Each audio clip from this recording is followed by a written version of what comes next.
name is Deborah Patterson, and I've been teaching children in this neighborhood for part-time for 10 years. And I applied for an OSI fellowship to establish an art program in the new art center here in Pimlico, Arts and Community Center. And it's some of the same children that I was teaching the last 10 years are here, and many new ones. I'm a practicing artist, visual artist, a painter. I am an art historian as well. My bachelor's degree is in art history and American studies, and I attended the Pennsylvania Academy of Fine Arts for painting and have been practicing art for the last 25 years. The program is called Art Enriches, and it is an academic program that we do an art history, we do an art history component, and then a studio art component that coincides with the art history component. And but it's fairly academic. We started with cave painting and moved through Mesopotamian art, Near Eastern art, into Egypt and ancient Greece. And this semester we're doing Eastern art. We did Western art last year. We're doing Eastern art this year, and we're working on mandalas and the whole concept of wholeness. I received my project, Art Enriches, my fellowship for Art Enriches, and started that program this year. It has moved into a new program entitled Art Blocks, and that is taking what the kids learn in the classroom and moving it out into the neighborhood and creating neighborhoods that are full of art, working with the residents as well, teaching them, giving them the tools to create their own places of art and seating, etc. in the neighborhood.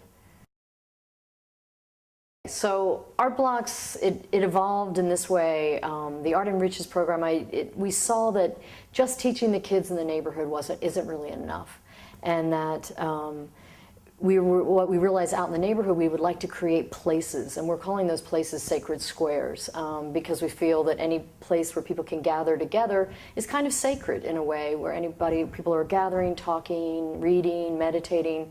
And so I did a class in September in New York with the Project for Public Spaces, and it teaches placemaking.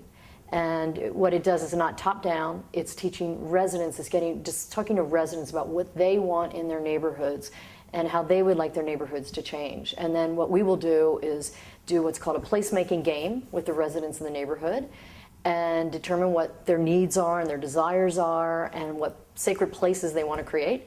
And then we will provide the tools in art workshops, and we'll give them the tools to create those places and help facilitate that whole process. And then they will claim themselves as an art block at the end.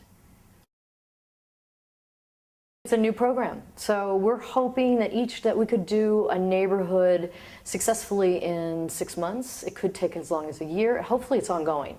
I mean, the whole idea of placemaking is that it's never finished, and because the places that have been created top-down are completed, and then there's no sense of ownership with the people, and there's no sense of continuity and creativity, essentially. You take that element out. So hopefully it's an ongoing process forever. The maintenance of the places once they're created, making more art as the art evolves. This is the one we're doing now. We're doing a big mural that's going to be placed, it's ceramic mosaic actually, that's going to be put on the wall in the vestibule as you come into the center.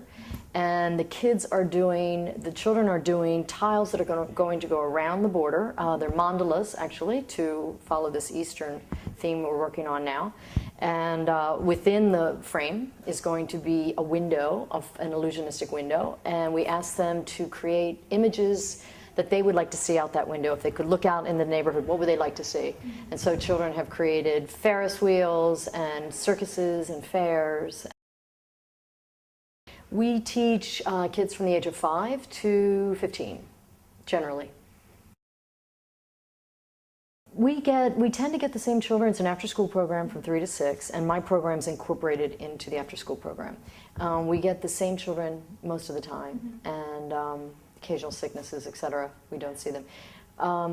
What happens with the teens is you start losing some of the teens, luckily to activities, after-school activities. So a lot of them aren't coming because they're playing football and doing other activities, and that's great. I'm all for that. But Mostly we have the same children, which is great. We have continuity. The biggest problems we run into, unfortunately, are behavioral issues and self-esteem issues, and I think art is an excellent way to deal with them, both. Again, art forces children to focus, and they learn discipline through art and getting out of themselves. I think that's actually one of the biggest things right there, is when you can get a child out of him or herself, and creating something is the best thing we can do for them, I think, at this point. And then, of course, seeing the results is huge, is when they see their piece, and they couldn't really see what it was going to look like. They see the result, and they get so excited, and that furthers their development and their desire to be here.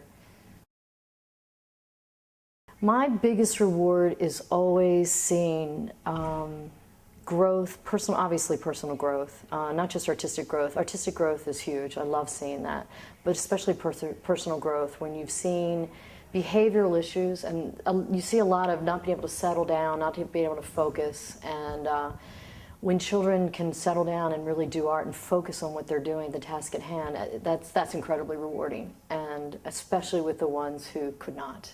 And I find that profoundly rewarding to see that happen. Bringing the art into the community, I think, is going to be really important, because the children are in here doing art, but a lot of the parents are young and they don't have that opportunity to do something of this sort themselves. And so we're going to bring the parents in to create art with the children, and they'll get that reward, the reward in doing art, in making art, which is so satisfying. And we think that bringing it out into the community, and not just, often artists come into neighborhoods and say, okay, we're going to bring a mural in, and we're going to do this project, and that's fine, that's great, but we're hoping to have it be more organic and help the residents, and to help them figure out what they want and then fulfill what they want, as opposed to us telling them this is what we're going to do.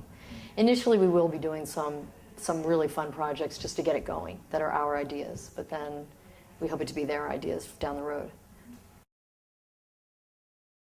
The community is very accepting of the work we're doing. I think the parents see the benefit in the after-school program, of course. The center is new, it's a year old. It's been opened a year, so they're seeing the benefits of the stability in the neighborhood and the stability in the programs, and having a place for the children to go. And there are lots of meetings that are being held here at the center too, as well. So that's very positive. It's a big positive element in the neighborhood. As far as the art goes, I think it will be even more positive and have a greater impact when you can see it out on the streets. And part of Art Blocks is ultimately each neighborhood will identify itself with a banner with children's art on it, and it'll say Art Block, and they will claim themselves as an art block, and then we'll recycle the banners into tote bags, etc., that neighborhoods can then be part of a whole pool to fund more projects, etc. That's the ultimate goal.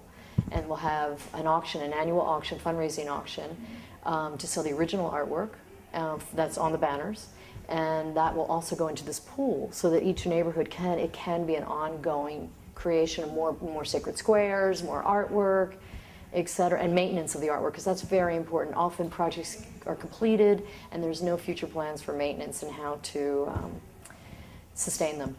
So we're looking into sustainability of the program as well as future artworks, art blocks. And I've spoken with lots of neighborhoods around it won't just be, Art Blocks won't be limited to Pimlico, to this neighborhood.